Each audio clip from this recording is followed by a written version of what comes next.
Praise the lord. ప్రభువైన యేసుక్రీస్తు నామములో మీకు శుభములు.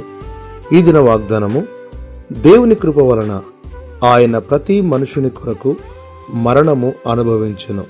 హెబ్రీ పత్రిక 2వ అధ్యాయం 9వ వచనం. యేసుక్రీస్తు మనుషులందరి పాప విమోచన కొరకు సిలువలో తనను తాను అర్పించుకొనెను. ఇది దేవాది దేవుడు మానవుల ఎడల చూపిన అద్భుతమైన కృప. ఎందుకనినా ఒక మనుషుని పాపము అనేకులమైన మనలను ఎలాగో అపరాధులుగా చేసెనో, ఒక్క నీతిమంతుని బట్టి అనేకులమైన మనము నీతిమంతులముగా చేయబడుచున్నాము. అనగా మనలో ప్రతి ఒక్కరి పాపమును యేసుక్రీస్తు ప్రభు మోసుకొని మనలను ఉచితముగా నీతిమంతులనుగా చేసెను. ఈ సత్యమును ఎవరు గ్రహించెదరో వారు యేసును తప్పక రక్షకునిగా అంగీకరించెదరు.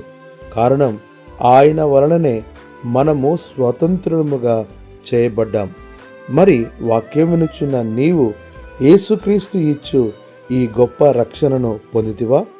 లేనిచో ఈ దినమే దేవుని కృపకు పాత్రుడవు కమ్ము. ప్రభు కృప నీకు చూపునుగాక. ఆమేన్.